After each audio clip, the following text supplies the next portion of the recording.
Can SoFi be the Tesla of fintech and absolutely change the way that we see finance? Can it one day overtake JP Morgan and have more than $5 trillion in assets? Because right now, it is already up 130% in just the last 6 months and up 70% over the last year.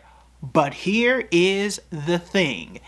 It has not reached the $24 share price that it was back in 2021. And that is a problem. Is it something that we can believe in? Is the stock worth actually buying? Or is this going to be a cycle that we continue to run in? Let's go ahead and break it down. SoFi has a very big fan base. And I'm not talking about fan base of people who love the app and the product.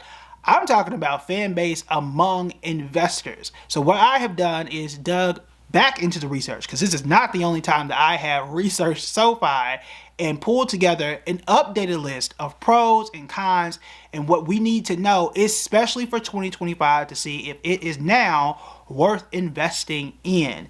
Let's just jump right into it and talk about the pros. And again, the pros are pretty good. I can't argue with the pros. So, I mean, who can argue with the pros? They're good things, right? So let's first start with this. They've had their best Q3 ever, and I don't think we've gotten their Q4 results. So it's the most recent quarter that we have. And right now, and what they have told us is they had a 30% jump in net revenue. That's the money that they brought in, of $689 million. Again, a record.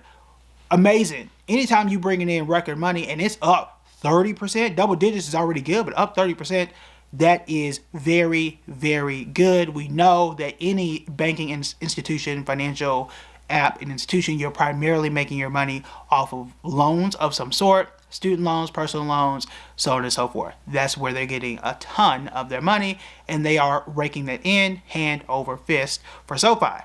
Great. So that is one check in the positive direction. Number two, they brought in 756,000 new users. Their user base is still growing. When it comes to subscription style apps or just any tech platform, for the most part, investors are constantly looking for growth. And once you run out of subscribers, that is when the stock market starts to become concerned, and you gotta panic and start to look for other things, grow internationally, so on and so forth. Now, SoFi is not at that stage yet, and it's going to be a long time before they are. But take an app like Netflix and look at any of these streaming apps. Netflix was never doing commercials. That was the thing. And then they got to a point where they had everybody they could get, and then they had to do commercials. And then once they did that, then they had to keep raising the price. And then once they did that, they had to do live streaming and Super Bowls and halftime shows and all this kind of stuff, right? They kept having to add stuff. Well, right now, SoFi has a bunch of buttons, though they're not streaming, right? Though they don't have Beyonce that they can put on the app that I think of, right? But they are continuously adding, and they have tons of a wide open market that they can continue to grow.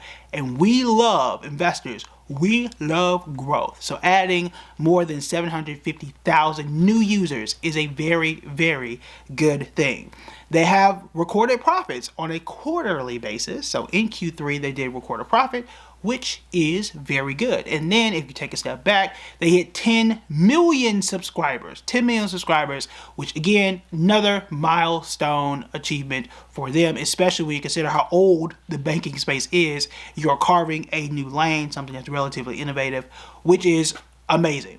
All great things. And again, when it comes to a growth space, especially in the tech space, fintech, financial technology, put those things together, that is something I am looking forward to if I'm an investor in SoFi. Those things are pointing me in the right direction.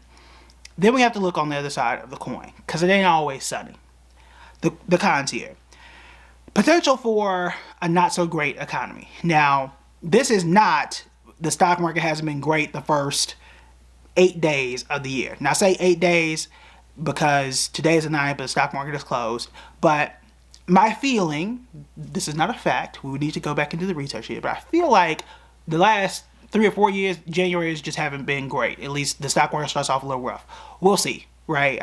This doesn't shake me and what I think is going to happen in 2025. However, Depending on the economists that you have read, there are also surveys. There are some that have said there could be anywhere between a 15 to 30% chance of a recession between last November and this November of 2025. There are two ways to look at that. You can say 30% is relatively high. You can also say that means there's a 70% chance there will be no recession at all. Also, you could say, hey, what about the threat of tariffs? Canada said, if you do something to us, we also gonna slap a tariff on you, and that's gonna hurt. That could be a thing, and this could hurt SoFi. How is that the case? Remember, SoFi and any banking institution primarily makes their money off of what? Loans. If we run into a recession, and if things get bad in that case, people aren't going to be able to pay those loans, those student loans, those personal loans, so on and so forth, those credit cards. If that's the case, again, you're going to start to see loan loss. And when those people stop paying those loans for any reason, SoFi is going to get hurt. This moves us into number 2. Yes, they did make a profit in Q3. No, they have not been profitable on an annual basis. That is going to spill into our third point in just a second. But SoFi is still losing money on an annual basis. That is not all that great. So let's take that and move into our third point here is this. If, this word if is doing a lot of work here because we always have to think about the future. That's what investors do. We're investing now so we can be rich tomorrow, right? Tomorrow being long-term future. But in either case here, if there is a recession, if the stock market also falls, which tends to happen, what are we going to do as investors? You're going to keep investing.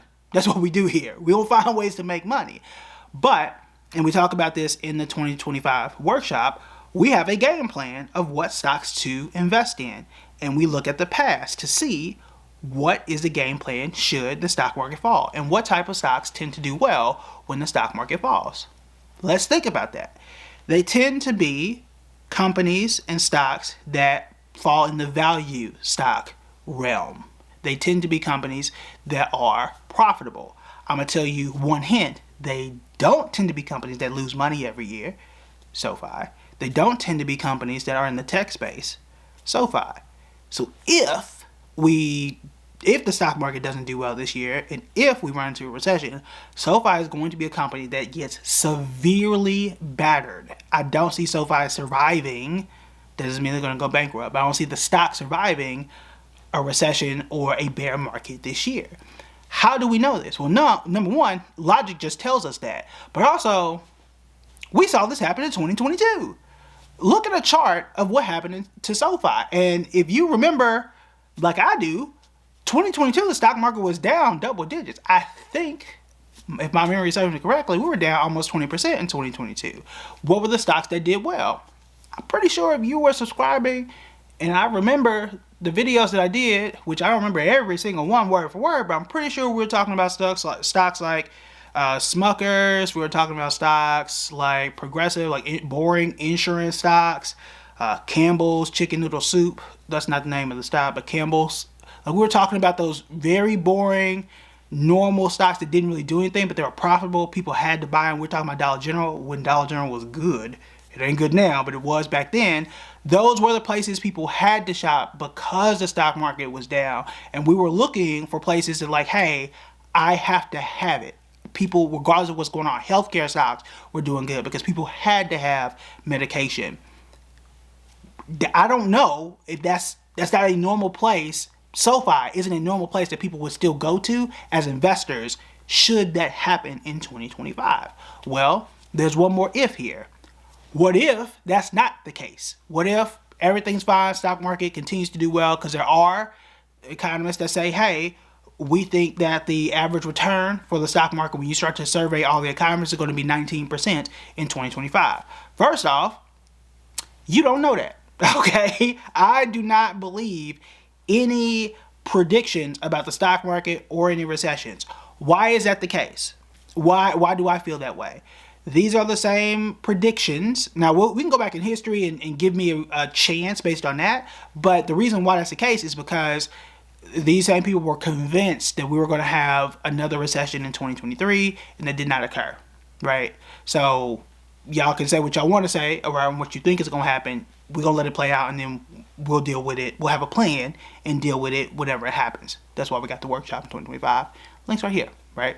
But in either case, though, we have our plan of what we're going to do. But if the stock market does end up doing well, then I think SoFi may make more sense. My concern, though, talking about the cons, is this. SoFi is still volatile, because even when SoFi was doing well, and again, look back at the chart, shot up to $24 a share, dropped like a rock, shot back up, dropped like a rock, shot back up again, dropped like a rock, and then we hit 2022, and it just stayed down there up until right about now. That is the definition of a roller coaster.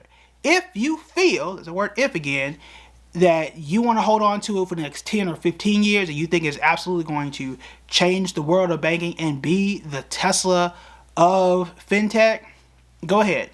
I am neutral on that. I'm not going to be negative or overly positive. I'm 100% neutral. Just, okay, I'm not going to fight you on that. And if you are going to take a super long-term stance on it, again, totally neutral on it.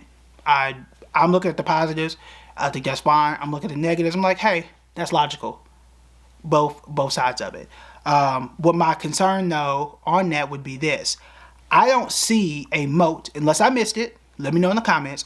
I don't see a single moat for SoFi, even though I have the app. I invest in the app. I think the app is great. I don't see a moat just yet that separates what SoFi does compared to what any of these other banking or investing apps can easily copy with more money, with more profitability. What, like if JP Morgan really sat down and said, hey, I want to be more trendy, change my marketing, change a few things here and there, and make my app more savvy, what is stopping them from doing that? One of the coolest things SoFi did that we did talk about was, I think you could schedule a call with the CFP, and it was free to do. All you had to do was sign up on the app. Again, we talked about that feature. SoFi had a higher paying savings account. Like, they had a lot of really cool stuff, and all you had to do was sign up for the app, and it's free. Great. What's stopping JP Morgan from doing that? If they really wanted to, what is stopping them from doing that? And if so, would that kill SoFi instantly? You tell me. I would be concerned. I feel like it might if they were to do that. And what if, and companies do this all the time, I'll give you an example here. What if I swear JP Morgan, if y'all do this, y'all owe me billions of dollars. I'm afraid to say it out loud. But what if one of these larger companies creates a smaller sister brand like Verizon did? For example, Verizon did Visible, right? You got Verizon. Nobody really likes Verizon, but it did Visible, which is the exact same service, but for like $25 a month, or $45 a month, I think. Okay, same network, same everything, but it's just cheaper, and it doesn't really look like Verizon or anything, but it's the same thing, right? And people like Visible more because it's cheaper. You're paying $200 for the same network, now you're paying $45. Whole different app, same stuff, but it's $45, and it looks different. It's blue, right? Why do I say that? Well, people don't like JP Morgan. It feels old, it feels stuffy, it doesn't feel innovative, it doesn't feel cool. Well, what if JP Morgan creates another little sister app, a little sister company, whatever, calls it something by JPM or something, and boom, it's a SoFi type of clone with all the backing and power and stuff that JP Morgan has, and there you go. The biggest competitor, SoFi, copied and pasted with all the resources that JP Morgan has. Assuming they haven't done that already, what happens then? I don't know. That moat is important. That moat, which is what Warren Buffett talks about, separates companies that last, right? That secret sauce that keeps some companies on top versus those that fade out. Why is Facebook still here, whether we like it or not, and other companies come and go all the time? Because they are entrenched. They have a moat. They have a secret sauce that other companies cannot copy or cannot do as well. I don't know what that thing is for SoFi just yet. Even though I like it, even though they are doing things that are quite well. Again, if I missed it, let me know. If you want to hold it long term, again, I'm neutral. If you don't like it, that's fine. I am still neutral on it. But what I want this to be is, I want your thoughts. because I don't catch everything. I want to know, did I miss something about SoFi? Did you invest in it? You can still make money because the stock is still up and it may still continue to go up in 2025. We will absolutely see where it does go. If you want more investing tips for 2025 as well as the workshop, you can check the link below. And don't forget to check out these videos next.